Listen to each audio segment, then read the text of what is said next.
The state of healthcare is on the decline, especially for women. So we're talking to one woman today who is taking matters into her own hands. I'm Mallory Hagan. And I'm Maggie Gehlsen-Burnett. This is Pretty Furious.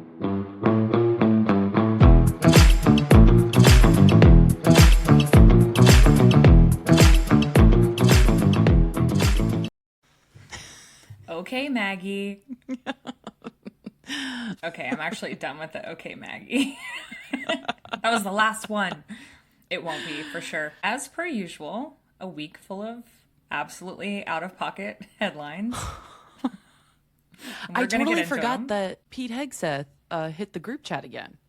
Hit the group chat again. And the Pope died, thanks to JD Vance. And the Pope died, thanks to JD Vance. Yeah. Also, rumor has it, they're considering getting rid of Pete Hegseth. So in case anyone has ever questioned whether or not public pressure works when it comes to shouting from the rooftops about the idiocy that knows no bounds, considering Pete Hegseth, it does. So let's keep it up. But before we get into what we got going on, like us, follow us, share us. We are at Pretty Furious Pod everywhere. You can find us anywhere you get your podcasts. The best way to support us is obviously by listening to the show. But we would also love if you could rate and review us, particularly on iTunes and Spotify. We got another 1-star rating, Mallory. Yeah, you told me, but I actually haven't read it yet. Do you want to read it to me? Let me react in real time. There's no review that goes along with it. It's just a rating. So what a dick. I know. When people leave ratings and reviews, they can just choose to leave a rating. And this person opted for, just the 1-star, but that's okay. It will be turned around by somebody here soon, I'm sure. So that's all right. A 1-star review, likely by a 1-star person, so no big deal. Exactly. I would take bets on the state that they're from. Anyway, but you can't be pretty furious without being pretty first. Mallory, do you have a product this week that you're loving? I do, actually. So I've been kind of back into a little bit of a 5-minute face situation, just traveling a lot here recently. And I am back on my Laura Mercier eyeshadow stick, these things. Ooh. So on my eyes right now, all I have on is a little bit of brown eyeliner, and then I just have this all over the lid. And I just kind of blend it out with a brush and put on some mascara, and boom, bada bing. So I have on Kiss from a Rose. That's the color I'm wearing. But I find these to be, first of all, really easy to use. And second of all, they stay. They don't like blend. You know how sometimes your eyeliner will like bleed into something like this? Nothing. Stays on all day long. Wonderful. So Laura Mercier, thank you. That's my product. How about you? Love that. My sister is obsessed with those, by the way. And last time I saw them, they had a 3-pack available on Nordstrom Rack. So there you have it. My product is the Makeup by Mario Soft Sculpt Transforming Skin Enhancer. This is what it looks like. You can see it is obviously well loved. So this is basically just like a bronzing contour cream. But I will tell you, like a toddler could do it. It blends so well. It looks super natural on the skin. It's not like cakey or heavy or any of that. It lasts all day. I'm in the shade light medium. But I've really been liking the Makeup by Mario brand. Really good stuff. Funny that you brought that up. I have some foundation that is Makeup by Mario, but I have literally never tried any other products. So I really should. Really good stuff. All right, Maggie, what headline made you pretty furious this week? Okay, so my headline comes from the New York Times, and it says, White House assesses ways to persuade women to have more children. And I just how about I just don't know what you want from me. Yeah, I'm just a girl asking for healthcare. how about paid family leave? Literally a week of paid maternity leave would be super sick. Also, I would love if childcare wasn't $1 trillion. That's fundamentally it. But that's mine. Just Republicans wanting us to crank out more babies because the birth rate is so low. So. I mean, I have to say it again. The solutions to these things are so simple.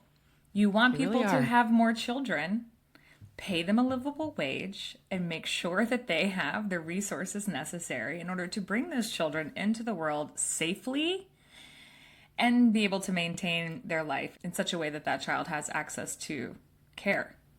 It's not that difficult. Yeah. God, and so maybe also a safe school environment would be sick too. So Yeah. anyway, that's my man. headline. What about yours? Okay, this isn't my headline, but you made me think about it. A safe school environment. I saw a headline today that said that they are looking to ban phones in schools across the United States and that Congress is going to get involved. And I'm like, a phone before we do something about these mother guns? Are you kidding me? Anyway, that's not Love my to see headline, but yeah, safe Love schools to would see be it. great. Okay, so my headline today is actually from a story that the Today Show ran. It says women are less likely to die or return to the hospital if they are treated by a female doctor compared to a male doctor, studies suggest. So if you want to read the full story and the study, it is available on the Today Show's Instagram, which is where this came from. But essentially it says in the study of people 65 and older, 8.15% of women treated by a female physician died within 30 days compared to 8.38% of women who were treated by male physicians. So not a huge discrepancy, but one nonetheless. We're talking a lot about women's health today with Allyn Rose, who's our guest. So we'll get into a little bit of how the healthcare system fails us when it comes to things like diagnosing breast cancer or preventive care when it comes to breast cancer. It's hard to believe that we've known each other for 13 years now. But she is best known for her powerful journey as a breast cancer advocate and her groundbreaking achievements, including becoming the first woman with a mastectomy to model for Sports Illustrated swimsuit. Her bold decision to undergo a preventative double mastectomy as a 24-year-old Miss America contestant ignited a conversation around the globe about the importance of preventative health care. Allyn is the founder and the president of the Previvor, the first nonprofit dedicated to educating women on their options for cancer prevention, genetic testing, IVF, and beyond. Allyn's advocacy has earned her accolades such as the Congressional Women's Health Advocacy Award and the Lifetime Achievement Award. Allyn continues to inspire others with a very powerful message: life over vanity. Well, Allyn, thank you so much for joining us today. The Pope is dead. That's a headline for us now. And the last person to see him is the vice president. That's also crazy. My husband was asking me, he's like, how do you think this is going to go for J.D. Vance? One of the last people to see the Pope. And now he drops dead. I'm like, oh my God. I posted a meme to my close friends that was like, and in conclusion, J.D. Vance killed the Pope or something like that. I was like, yeah. I don't know how you guys feel about this, the space flight that just went up or whatever, but I don't know, my friends and I were just sending each other back Kardashian memes of Kim, people are dying. Oh my God. 100%. I saw there was an influencer who was doing sort of a skit, and he was like, this is what the world feels like right now. And it's him pretending to be a girl who's like, oh my God, so this is what I'm wearing to Coachella. What do you think about this outfit? And he's like, are you aware that our democracy is literally slipping through our fingers? And she's like, yeah, but so anyway, I'm actually a guest of... He's like, this is what the internet feels like at this very moment. Sure. We've just got two separate worlds happening. So I want to start by asking you a question because we don't know each other. And so I think it would be really helpful to have some context as to your story and maybe sharing a little bit about why you made the decision to have a preventative double mastectomy when you were 26, was it? It really is a story that starts with my mother. She was diagnosed with breast cancer for the first time at 27, and it was a really aggressive stage 3 breast cancer, almost took her life. And I just knew my mother my entire life as a breast cancer survivor. And, unfortunately, she was diagnosed 20 years later in the other breast. And I lost my mom a month after my 16th birthday. And so I carried that loss with me throughout my life and decided at 18 to undergo this procedure. Obviously, I didn't go through with it until a couple years later, but my dad had sat me down and tried to talk to me about really the realities in my family. It wasn't just my mother, it was my grandmother, it was my great aunt. All of the women on both sides of my family had passed away from this disease. And he said, if you don't do this, you're going to end up dead like your mom. And that at 18, after losing my mom 2 years prior, was a bit of a shock. But I think I realized as time went on the wisdom in what he was trying to say. He wanted me to have forethought. He wanted me to have long-term perspective and to realize 27 wasn't that far off. And if I was anything like my mom, that might be my fate too. So I had the incredible opportunity to compete with Mallory at Miss America and have this big viral moment where I had shared the decision to undergo a preventative surgery. And then, after pageants were over and getting into the real world, I said, hey, I have to do this now. So just a couple of months shy of my 27th birthday, I had the procedure. And I'm a very lucky person in the sense that I had a great cosmetic outcome. Most people from the outside would never know I had this procedure if I wasn't shouting it from the mountaintops every day like I am.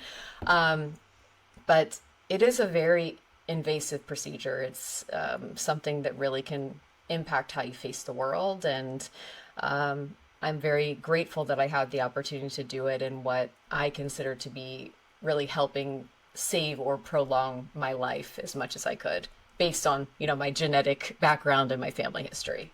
In what ways do you see the Previvor contributing to the feminist movement, particularly in empowering women to make more informed healthcare decisions? Well, just going into this procedure myself, I realized just what a lack of information there was anywhere, particularly on the internet when it came to having a procedure like this. And I thought, hundreds of thousands of women are probably undergoing a procedure like this every year. How is there no one place where people could go to learn about their options? And it just became this revolving door of, okay, you come in, the doctor tells you what he specializes in, and out the door you go. And most of the time that's get breast implants and see you later. And for so many women, that's not what's most appropriate for their lifestyle. Maybe they're a CrossFit athlete. Maybe they don't want to reconstruct their breast after a procedure like this, but these options weren't being shared with women. And the horrifying thing, and I say this, and it's not, people always saying, oh, this is fake news, fake stories, but women were waking up in the operating room with breasts after they told their doctor, I don't want to reconstruct, because the doctor said, oh, you'll regret it later. Let me just throw a couple in there for you. I had gone through this procedure myself. I became Dr. Google. I learned everything that there was to know, all of my options, and I knew that that just wasn't anything relatable for the average person. I was somebody that came from a background where it was completely healthcare positive, know your options, be proactive, but that's just not the case for most women and shouldn't be the case. There should be some easily digestible way for women to learn about their options for something like this, because having a preventative procedure is one thing, but if you're faced with a cancer diagnosis and a clock is ticking, you don't have the time that I did to research what your options are. And all of the research tells us that women who feel engaged in the decision-making process, whether or not the decision that they make is best for them, they're happier with the outcome because they decided this is what I would like to do. So I sat down, I had just finished, I got a master's degree in law, I'd moved to a foreign country and said, hey, I'm going to build something. I don't know if it's going to help anybody, but if there's anybody out there like me, let's just have this platform. It's at least going to inform women of their options. And it's grown into this really incredible movement of women feeling proactive in their healthcare, women feeling like they're back in the driver's seat of their healthcare choices, and they get to decide. They have all of the information in their pocket. They can pick up their cell phone, take it into a doctor's office, and when he says, okay, well, you get breast implants, he's like, well, actually, there's 16 more options, and if you're not willing to give me what I want, on to the next doctor. Yeah, that's fascinating. I'm really curious to know, just kind of backing up a little bit, when you had this procedure done, how having this impacted the way that you view yourself or the connection you have to your own body. I think a lot of times as women, all of us can attest through pageantry, we know that so much of our worth from a young age is, we are constantly bombarded with the messaging that our body equates our worth. I'm curious to know, just from your background, what that was like for you in terms of kind of like having that connection to yourself. I think there's multiple levels to this. So I grew up very much a tomboy, played guitar in a punk rock band before I did my first pageant, just the antithesis of anything that you would ever imagine competing in something like Miss America or Miss USA. And so I thought to myself that I was outside of vanity, of my self-worth being wrapped in the way that I looked. I'd spent the majority of my life having that not be the case, but being in the beauty industry, partaking in that, I then went on to be a model. So much of my income, my life was tied to the way that I looked. So undergoing a procedure like this where I was preventatively removing my breasts, this thing that's a secondary sexual organ, it's very impactful on how you face the world, intimacy, with your partners, all kinds of things. And I remember waking up from the surgery and looking at myself in the mirror and saying, oh my God, what have I done? And I spent so much time feeling empowered, being proactive, having everyone support me in this decision. But when you wake up with a concave chest and look at yourself in the mirror, I started thinking back to these journal entries that my mom had left me. She left me all her journals after she passed. And she talked about when she had her cancer surgery and they had to remove her breast all the way down to the chest wall. She was never able to reconstruct. And the first thing she thought wasn't, oh my God, I'm going to die. Oh my God, I have cancer. It's, I'm not married. I don't have any kids. And what man's ever going to love me with one breast? And I remember sort of having these flashbacks of reading those lines, thinking, what person's going to love me looking like this? And in the same breath, I have my, future husband in the other room as my nurse, as my caretaker, saying, I don't care what you look like. I want you to be around for the next 60 years. But it was truly a journey of self rediscovery and learning how to love my body again. And, like I'd mentioned, I had a great cosmetic outcome. I feel very, very blessed in that. But when you have a mastectomy and a 2-stage procedure like I did, all of my breasts were removed. I had a tissue expander, which is basically an empty balloon placed under your chest wall. It slowly expanded over several months. And so I just looked like Frankenstein with footballs underneath my chest. It's gory. You have drains coming out, to all these things that we don't want to talk about. You see celebrities say, oh, I had a preventative surgery or I had cancer. And, they talk about it months down the road, years down the road, after they've recovered, after they're in this perfect, glamorized, reconstructed state. But so few women talk about the realities of what it's actually like to go through this, what it's like to get used to a new body and to re-love yourself. And, because I had a great cosmetic outcome, it was a bit more of a seamless process, but that's not the case for every woman. And so I can't even imagine what it's like to do that and then to radically change your body and have to feel like you're explaining that body to a future partner, looking in the mirror every day saying, well, this isn't who I was before. How can I love this now? It's just this very multifaceted experience, but I'm grateful I did experience it. I think it's really changed my perspective on who I am, where I find my value, and, how I face the world, how unimportant all of these things are. I'm grateful to be alive. I'm grateful to be able to raise my children, and grateful for the guy that stuck around and is now my husband and father of those 2 little kids. And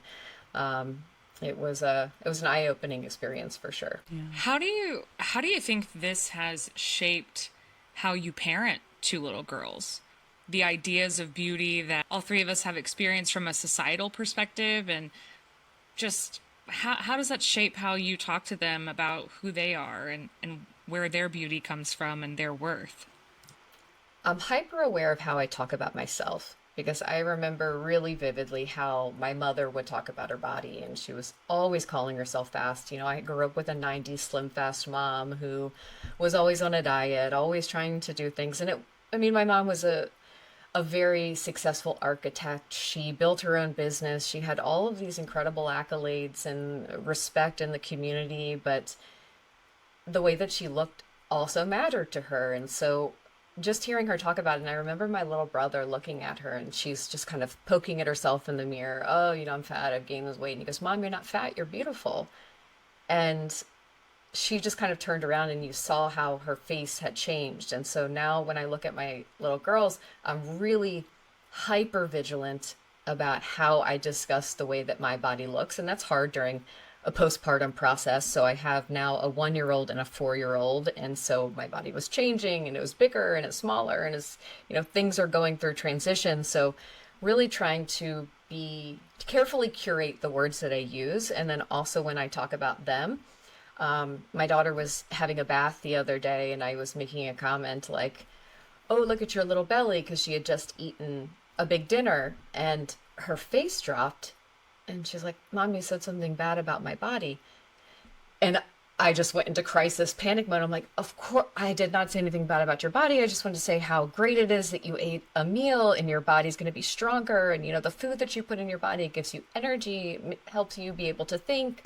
But this was a 3-year-old who was already able to sort of discern and have those feelings about talking about their body. And so it's just completely restructured how I think and makes me want to ensure that they don't grow up the same way that I did, the same way that my mother did, looking in the mirror every day and tearing themselves apart and always thinking that they were the way that they looked 5-10 years ago when they were also tearing themselves apart. I think it's so interesting to hear you talk about that because, we have 2 little boys, and it is a topic of conversation between me and my husband about how we talk about bodies. My husband is extremely conscious of his health and works out, and part of that is his job. He's in the Army, and just how we engage with conversations around the way people look, whether we're talking about other people or ourselves. And it has been brought into hyper focus now that I'm a parent, how I talk about my own body or how I talk about other people's. And so I'm sure when you combine that with having 2 little girls in particular, with the way the world works, definitely makes you rethink just even that, even a comment about eating food. It's something that we're all, relearning how to do. Yeah, and I think it's a great thing. Millennial parents are, I really think, changing the trajectory of how we parent, and being very mindful, and not to criticize the boomers or anything, but it's okay, you can. Thinking about this at all. Like, this is so not part of the conversation. And, also I came from, both of my parents were in very poor backgrounds. They had nothing. They bootstrapped it, worked their way up. They had enough on their plate. But I still also think, I'm like, I have my own struggles in my life. And it's hard every day to have to, like we were talking about, curate the words that you are using, being so intentional about how you're communicating, not just about yourself, but about other people. There's a man who lives in our neighborhood who he's missing both legs and one arm, and he goes around in a wheelchair, and learning how to carefully explain that to your children, how that happens, what it is, how you communicate, how you look at, people in that position. And it's hard, but I think being conscious of it and making an effort is half the battle. And so I already feel ahead of the game because it's miles ahead of how I was raised. And so, you just do the best that you can and try to keep learning. And that's all you can do. Yeah. Maggie and I have said once or twice here, it's like, when you know better, you do better. Do better. Yeah. Right. Just being more aware, being more conscious. Yeah. Yeah. You mentioned you had this massive viral moment when you were competing for Miss America. And then you mentioned how, celebrities will have sort of these preventative procedures and then just come back from them and like sort of just barely allude to them. So I'm curious to know how maybe the media perception of your story and that publicity, maybe how you think that helped people to reshape or rethink how they think about having this procedure done. So this was 2000 and, oh gosh, where were we? 2013, which sounds like yesterday to me, but to a lot of listeners, I'm sure 1,000 years ago. But it was really just the wild, wild west of the internet and women really discussing things like this. There weren't a lot of celebrities talking about it. And if they were 60 years old and definitely not someone in their 20s, peak of their femininity, the way that they look, someone in the beauty industry. So really being sort of thrust into this position where I felt a bit like I had to be the mouthpiece for my generation, talking about this topic that I didn't fully understand. My frontal lobe's not even developed, finding out later, I have ADHD, all these sort of things. I'm like, okay, it's 35 until I'm fully developed up here. It was a big burden. I'm grateful for the platform, but it did feel very overwhelming. And then a year after I went public, Angelina Jolie shared her story. But again, she was somebody who shared her story once she had healed, when she was on the other side.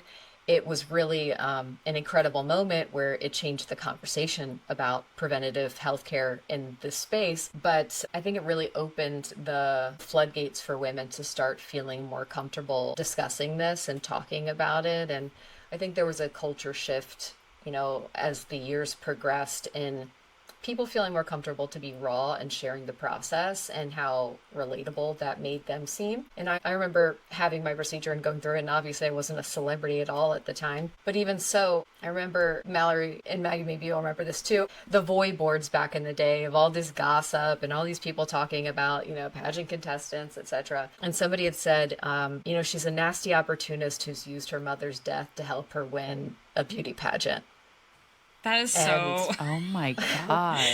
People were ruthless on those Voy forums. Oh my God. Yeah, not shocked, but also just. Yeah, evil. Like truly, truly evil. But in the moment, if you're a self-reflective person, you take that in and think, oh my God, am I monopolizing on this bad situation in my life? Am I doing things for the right reasons? Should I even be platformed talking about this? But you realize, there's somebody out there who's voiceless, somebody out there who's going through this without the support system that, I had, that other women have, and they need to feel like there's light at the end of the tunnel. And, nobody likes to see the aspirational figure at the end, like that's not really the funnest story. But for me, I said, okay, I did have a great outcome. I have been able to go on and do wonderful things. And instead of wanting to make that voice smaller because I had the good storybook ending, I've decided I'm going to amplify it because it's going to give some other woman hope. And another woman who's going through a preventative surgery like this should feel empowered to go in and talk to her doctor and say, I want to look the best I possibly can. I want to have the surgery that is most appropriate for my body. And I want to feel empowered in this decision-making process because my healthcare matters. And so it's just been a pattern of ebbs and flows and trying to figure it out and feeling like, oh, maybe I shouldn't be sharing the story, but oh, I definitely have to do it. But I mean, I'm grateful for the women who came before me, because I also Googled around, got on social media platforms, tried to find people that looked like me going through it, and it just didn't exist at the time. And so now to be able to collect different voices, women of different colors, different body sizes, different ages, different, chapters of life, so that every woman going through this is able to find someone they can connect with and say, okay, deep breath, light at the end of the tunnel here for me. You mentioned being platformed at a young age through the Miss America organization, and obviously I relate to that. One thing I found while I was traveling as Miss America talking about child sexual abuse was just, first of all, I didn't know I had been sexually abused, so I was learning that in real time while I was talking about it every day. And at 24, which I think you were also 24 at the time, frontal lobe not developed, despite the fact that you think you know everything about the world. How did you find that time when it came to dealing with your grief? You're out here talking about your mom over and over and over again. Was that something that was challenging for you? And if it was, how did you work through that? It just gave me chills. I feel like no one has ever asked me that question, and it's something that I've just sort of started to grapple with, because a few years after, when the sort of fame wave, notoriety wave had fallen a bit, and I'm trying to figure out, what am I going to do with the rest of my life, I just realized how exhausted I was, and I really had to take a couple of years, which sounds crazy, but like a couple of years off to just not talk about death anymore, not talk about surgeries anymore, not talk about every woman in my family dying, and just, I've always been a very open person. I have no problem sharing an open book, but you don't realize what that does internally to you to just relive it, even in a micro dose, every single day for years at a time. It just wears you down. And so I feel so bad for my poor husband, but we met, I had, moved to Germany, and for the first 2 years or something, I just subsisted on the couch. That's all I did, because I just had a mastectomy. I'd been done with this big media tour, talking death, for so long, that I just needed time to recover physically and emotionally and move on in the next chapter of my life. So I just tried something a little bit different, went back to school, studied law, and then I think I was able to have the energy to do it again. But a lot of people don't talk about just how difficult it is to consistently speak on difficult topics like child sexual abuse, cancer, death, etc. It just grates on you, even if you aren't aware of it at the time. So how, knowing that now and having gone through that, also can relate. I took many years off, didn't do any speaking around child advocacy centers or anything, just recently did. And it feels different now on this side of it. So now I have tools in my tool belt to say, okay, this is all I can handle. This is as much as I can revisit. What are you doing now to protect yourself as you continue to build this movement with Previvor? Well, one, I'm in therapy, which has changed my life. I think single human on this planet should be in therapy. It's like my favorite hour of, I go maybe once a month, but still just I leave all of my problems in the room and I walk away, and it's wonderful. That has been helpful.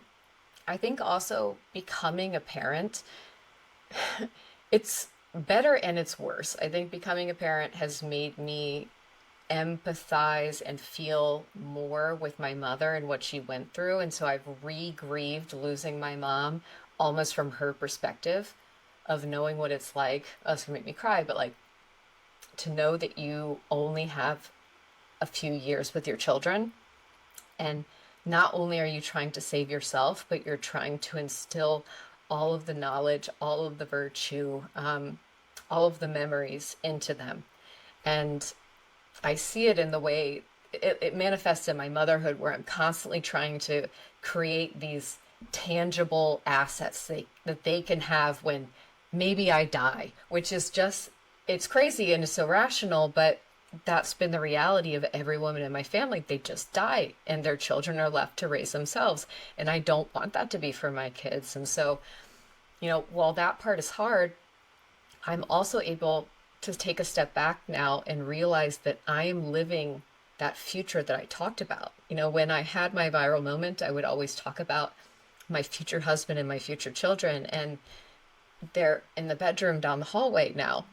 And I went through this challenging experience. I lost my mom, but it also led me to being able to have this procedure where hopefully I'm not living the same fate as all of those women. I'm not going to have to tell my little girl she's going to have to spend the rest of her life without her mom. And that, I think, has helped reframe the pain and the grief and allowed me to speak more openly about it and from a different perspective now, where it's not so raw in the sense of my inner child is, mourning the loss of my mom, but I'm seeing it now from my experience as a mother and how empowering it can be in prolonging your life. Oh, that's so lovely and beautiful and like heartbreaking. And just, I think we could end the episode there and everybody would be like so astounded by how profound that was. Thank you for sharing that. When you talk about this period of grief in your life, well, and could be argued, grief never leaves us, right? It's just the thing that kind of stays with us forever. I'm wondering what the sort of tangible things were that you were doing, aside from obviously resting and taking time away from giving yourself that space between you and this topic that you were constantly talking about. I deeply relate to that. I'm curious to know, where you went back to school for law. I'm sure that there was something in there that was, motivated by this in your lived experience to study law. What aside from that were things that maybe you would encourage people to do if they are in a similar position of grief or just exhaustion, or, they've been kind of running on this hamster wheel for a really long time? Well, I always say give yourself grace. And I will admit that for a very, very long time, I was just working through every series that was available on German Netflix. So I watched Gossip Girl 500,000 times. I learned how to do every possible little like nicky-nacky thing around the house. I bought a Cricut crafting machine. I I did everything to avoid getting a real job, going back to school, doing all of the things. But even the law degree was just a big distraction because I was a paralegal before I competed at Miss America. I've always wanted to go to law school. I wanted to be a constitutional attorney. And then my boss was diagnosed with pancreatic cancer, and he died 3 months after his diagnosis. And he was like a father to me. So it was, going through this whole thing again, like losing my mom, losing my boss slash dad. And one of the last things he said to me was, "You'd be a hell of a lawyer, but don't do this for the rest of your life." But there was just something kind of calling me back. I love to study it. I want this to be part of my life. I think it's useful. I'm here, why not do it? So it was just a period of time where I was pursuing something that was interesting to me, just intellectually interesting. I knew I wasn't going to be an attorney. I know this wasn't going to be the life that, I wanted to pursue. And obviously it's come from a place of a lot of privilege to just be able to study what you want to study and not use it down the road. But it really was a wonderful experience in just separating myself from everything in the past, the pageantry, the modeling, the public eye, and just focusing back on school, something I love to do. I love to study. I did my thesis on campaign finance law and the comparison of two Anglo-Saxon countries, which just sounds, crazy, but I loved it. I threw my heart into it. And that, I think, just gave me the deep breath that I needed. And then I just started feeling my motivation come back. And that's when I had this amazing opportunity. I'm, doom scrolling on Instagram, and I see that Sports Illustrated Swimsuit had opened up this, contest for people to submit a video. And, long story short, I submitted my video. I got fired from my coffee fetching job that, I was also doing to distract myself the day before. And then I get the email from MJ Day, the editor of the magazine, who's like, "Hey, come to Miami. We want to meet you." And that just completely changed the trajectory of my life and gave me, again, another platform to be able to talk about this. And now completely changed my life, starting the nonprofit, doing all these things, and just really positioning myself in a place I never thought that I would be. But I'm grateful that I'm here. You mentioned starting a nonprofit.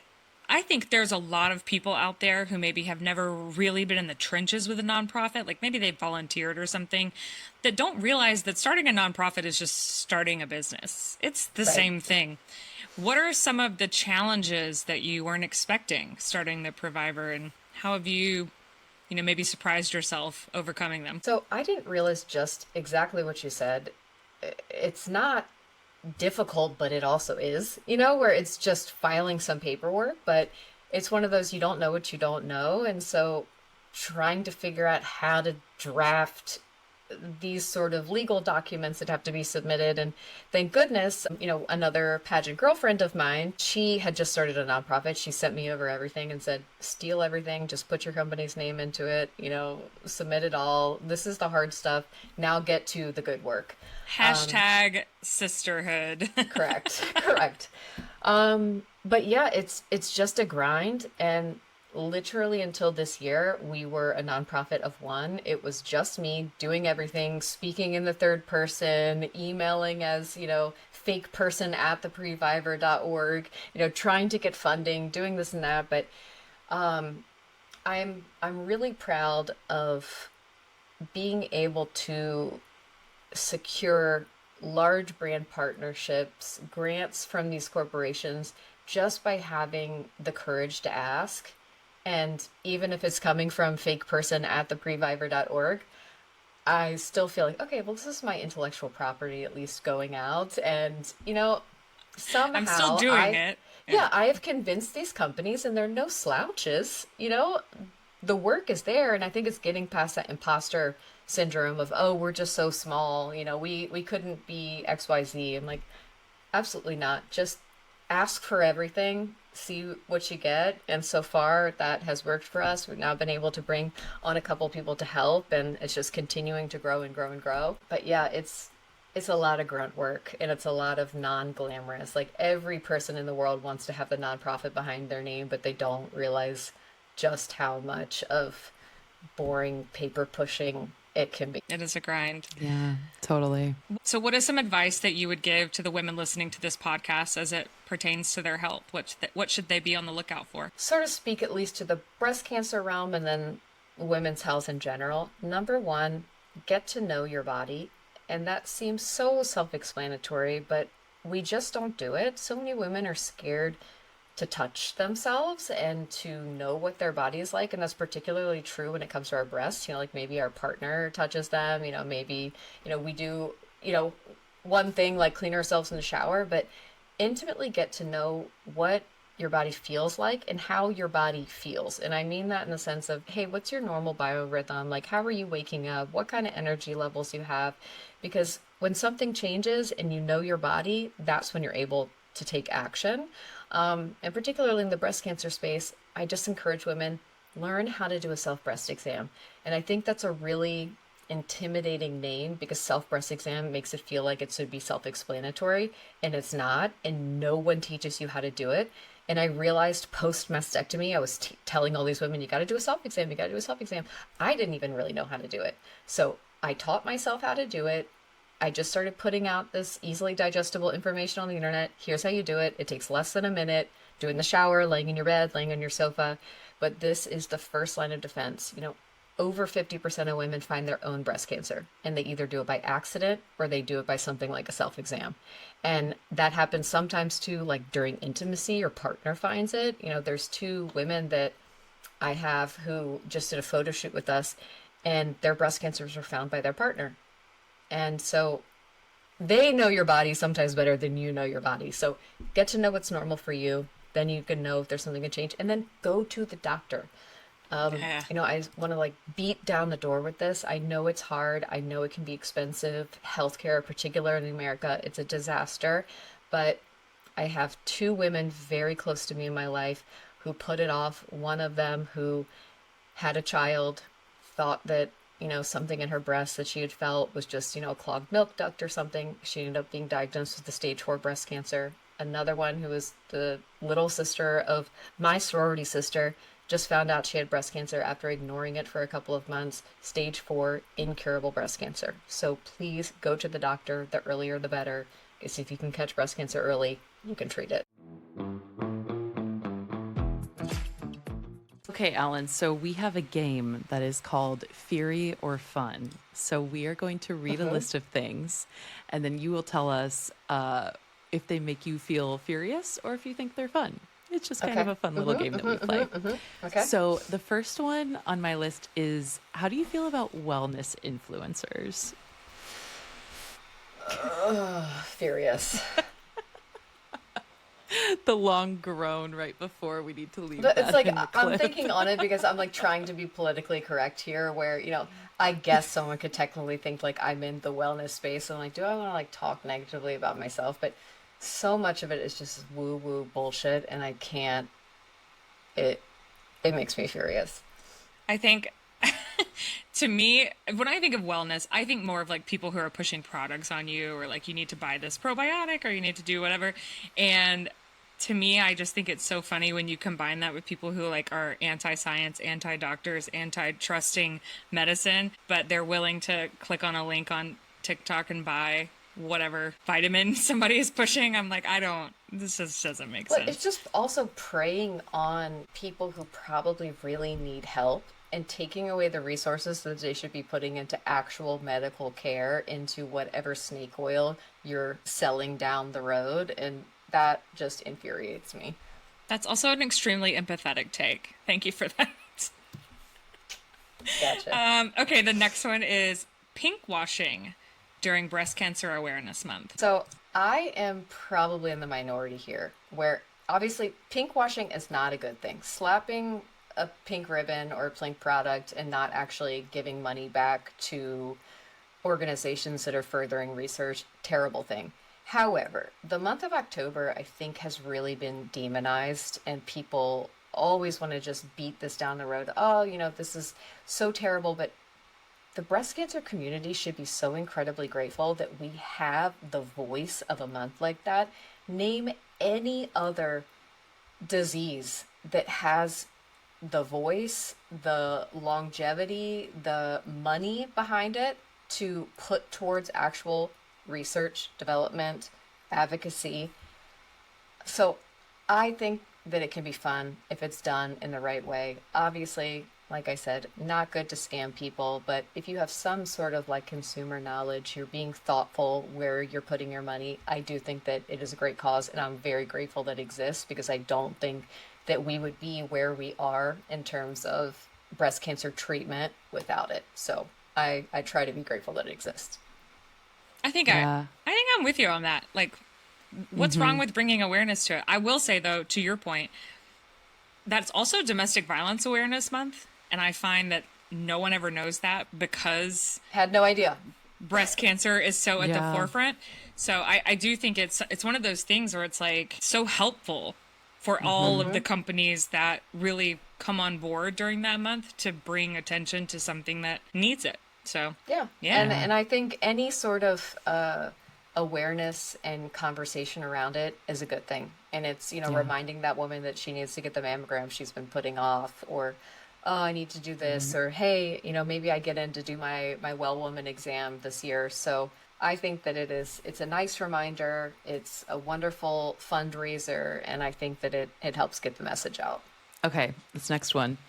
How do you feel about the like matching mommy daughter workout sets? Have you seen those like on like TikTok and stuff? This makes me laugh. So I have not seen this, but that just gives me like Mean Girls mom. Like, I'm a regular mom. Like, I'm a cool mom. Like, my daughter here, we are in like a matching like Lululemon outfit. I don't know. I'm fine with matching with your children, but that's like a 5 and under sort of thing. Like, once we get past that, I think it's time to give it up. And I don't know if any under 5-year-old should be wearing athleisure, but For sure. so You've got on I think- $100 pair of Lululemon pants on your 4-year-old. I'm like envisioning a very like specific outfit. Like I'm envisioning like the velour tracksuit, right? Like, the Mean Girls like It's a an moment, actual yeah. juicy couture. Juicy on your butt. track. Yeah. I just feel so bad for these kids from just the consumerism standpoint, and seeing like it's much less in Germany. People are not keeping up with the Joneses type thing here. I think just because advertising is not the same, and there's a lot of restrictions, particularly for children. But I mean, you're just seeing like 6, 7-year-olds going to school with their $60 Stanley Cup and their new iPhone. And I mean, if your parents can afford it, great, fine. Like, I have no problem with it. But the pressure to keep up, to have XYZ name brand, like, I just don't feel like that was part of my childhood. I got bullied for other things because I was weird, not because of not having the right, water cup. But I don't know. It just seems like so much added extra pressure when there's already so many things that kids need to worry about. I feel like I know the next one, but I'm going to ask it anyway. So you don't show your girls online. And there are all of these new laws coming into place state by state regarding vlogging, mommy vlogging, family vlogging. Fun or fury? Fury. Children have a right to privacy. They have a right to create their own digital footprint, and they have a right to decide if their public information and their image is used online. I have made that choice for myself. Sometimes I look back and, question whether or not it was the right decision, but I was able to make that decision as an adult. And I think there is a way to share your children online that is done in a respectful way, but I also just don't think it is a good idea for the safety of the children. There's a French study that just came out, and they said that over 50% of images found on the dark web in pedophile places are posted by parents themselves online. So whether that's the most innocent photo, and I think that's what parents get stuck in their head. They think, well, I'm not posting the picture of my daughter in the bathtub. I'm not posting the picture of them in the swimsuit or, in some sort of compromising position. But particularly now with the rise of AI, what disgusting people can do to images of children is unlimited. And I just think that we owe it to this generation to give them the opportunity to live a life where they make the decisions about where their face, their likeness, their life story is shared. Yeah, totally. It goes back to the millennial parenting. I think it's something that's even among our generation shifting. Like it seemed harmless and fun, and I mean, I can even admit that it has changed in my point of view just recently, you know? So I think a lot of us are starting to realize that maybe we had the choice because we came into social media when we were teens. So these are the first generations growing up where someone else is making that choice for them. And is that the right thing to do? So, yeah. Yeah, totally. and I mean, even me, I shared my daughter Eve for the first, couple of months, and then my husband just kept saying, I don't feel comfortable with this. And a lot of German parents, they have a lot of really strict laws here on the right to personhood, starting from the day that you're born. And I started seeing even in their classroom, you had to consent to even pictures of your children being posted on the wall inside of the school. And I realized just how seriously they were taking it. And the more that I learned about, these really dark, nasty things that none of us want to think about, but the idea that I could inadvertently land my child in the hands of a pedophile, it's not worth it to me to get whatever dopamine hit I'm getting from sharing my children. And I'm proud of my kids. I love them. I would love for my friends and family to see these photos, even the friends that I've developed online, but it's just not worth it to me. Yeah, Mallory and I did a whole episode on Ruby Frankie as one of like our first episodes, and I read Sherry Frankie's memoir recently, and yeah, very eye-opening to that entire world, and especially from reading it from a child's point of, a person who has been through that, their point of view. That was very eye-opening for me. So totally agree. Okay. Shifting gears drastically for this last one. I wrote this down because I recently heard about these. Okay. So Gwyneth Paltrow has Goop, right? They sell Yoni eggs. Do you know what that is? I don't. I feel like I've heard this. Like, I'm chronically online, so this is floated around somewhere, but go on. So if it makes you feel any better, I too have no idea what this is. Okay, so a Yoni egg is like a thing that women can use to essentially enhance their pelvic floor strength. Is like it's a vagina weights, right? It's a weight for your veg. Yeah, absolutely. Okay. 100%. Yeah. How do we feel? Fun. Full fun. I've used these before, actually. I think that they are great. I think you can overuse them. Fun fact, I owned a public relations firm for a very short period of time. Had to move out of it. It was just a very stressful period of my life. But one of my clients was a pelvic floor physical therapist. So for anybody who out there, Dr. Marcy Crouch, she's wonderful. She talks so much about the importance of your pelvic floor. And I think women should know more about it. Most women spend their entire lives postpartum pissing themselves when they're doing jumping jacks or laughing or sneezing or not being able to do everyday things because they lack the strength in their pelvic floor, and no one gives them the information that they need to rebuild it. So not to praise Germany, it's the greatest country, I miss America, but we have pelvic floor physical therapy courses for every single woman postpartum. And it's just a part of the culture. Everyone goes and they do it. And there's significant reduction in vaginal issues, incontinence issues, things really across the board because they're getting the care that they need. So again, this is I think it's a feminist issue. I think every woman should know how to take care of their pelvic floor. And so, was it Yoni egg? Is that what it's called? I think Yoni. Oh, Yoni egg. Yeah, so it's like the pro Yoni egg. I think we should start whitelisting them. They're the next merch for the Pretty Furious podcast.